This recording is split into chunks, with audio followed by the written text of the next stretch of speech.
You are listening to audio from the Decidedly podcast. This episode is a highlight clip from this week's full episode.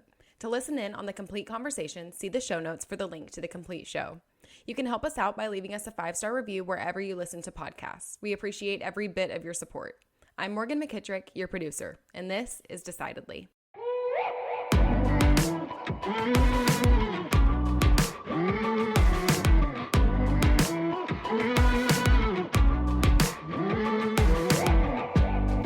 How do people make good decisions when they've given so much freedom? Aren't some of the businesses concerned, hey, if I give these people too much freedom, how do I coach them to make good decisions on how to deal with that autonomy? Yeah, I find these are such great questions, right? Because first you have to hire the right people. That's always kind of the key. And so I think a lot of people don't do behavioral interviewing and don't really put people in situations where you really see how they might act, and then you have them in. And if you get the wrong people in, you have to be able to let them go quickly and encourage them to work with some other place that's a better fit for them. And lots of people hang on to people too long after they've made a bad choice. And then once you found a good person, you have to really help them be their most amazing, right? So if they have the talent, they have the service talent, then you have to be able to guide them and coach them and nurture them. And it certainly isn't a hands-off. Delegation isn't the abdication of, being there for people.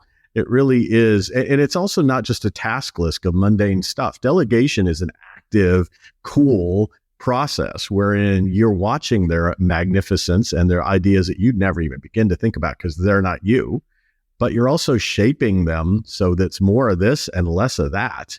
Because without those guardrails, if there's not freedom within boundaries, it's a free for all, right? So for me, it's figuring out how to help people have boundaries. This is the way we roll here at the extremes. And in between there, make us roll faster and better. One thing that is a challenge in cultivating a client or a customer experience as a business owner that I've found is that it's so easy to notice the bad examples, right? I mean, all three of us have a dozen bad examples of, I went to this restaurant or I went to this office and this is how horrible it was. And that's always my fear is like that. Sometimes it's because the business is poorly run, the management's terrible, the employee has a bad attitude, their business model stinks, everything top to bottom is awful.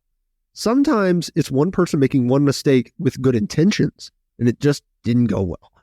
And I have that fear in my business because I'll hear something maybe, it's obviously it doesn't happen a lot, but in the past I've heard, hey, we did this. And I go, it could have been better. It could have been better. We could have done this in an improved way. And the thing that I've personally found the most challenging is that, like, I try to give my team I trust them more than anybody. That's why they're my team. I think I'm the best team in my industry. Still, it's like, I'm trying to coach them on how to think like I think. And that's not always going to, like, the way they see a great customer experience moment is not necessarily going to be what I think. The way they problem solve is not going to be how I think or how I problem solve. But I keep going and saying, hey, I'm going to give you more trust, give you more autonomy. And the biggest challenge for me is like, I'm having to undo decisions or mistakes that I made in the past where I didn't give them that trust, or I didn't give them that autonomy, or maybe I micromanaged a little too much.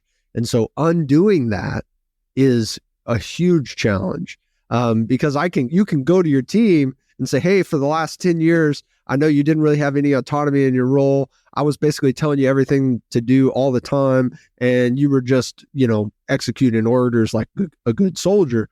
But now I want you to run the budget of our, client gifting experience or whatever the heck it is.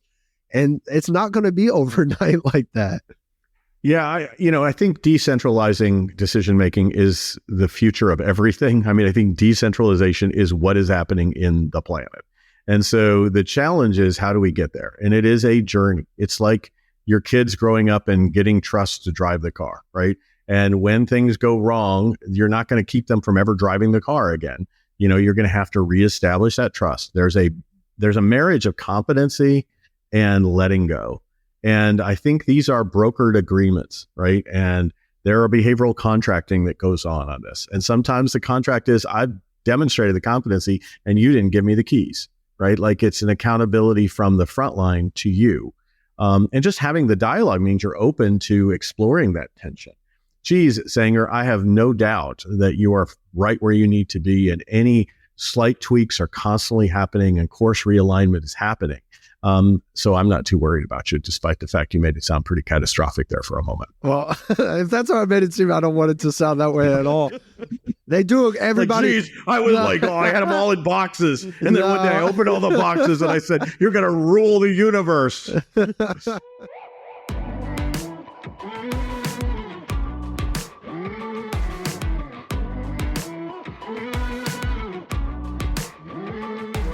Thanks for making the great decision to listen in to this week's episode highlight. If you want more of what you just heard, see the show notes for the full episode. As always, for the latest decision-making tips, find us on decidedlypodcast.com or on Instagram @decidedlypodcast. And be sure to sign up for our weekly newsletter from the link in the show notes.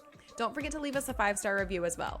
We read all of your comments, so if you learned some decision-making tips today, let us know. Until next time, this is Decidedly.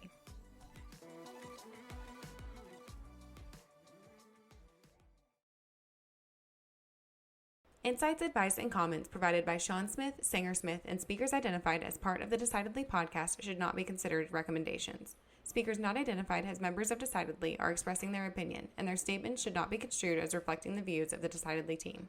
This podcast is produced solely for informational purposes, not personalized advice.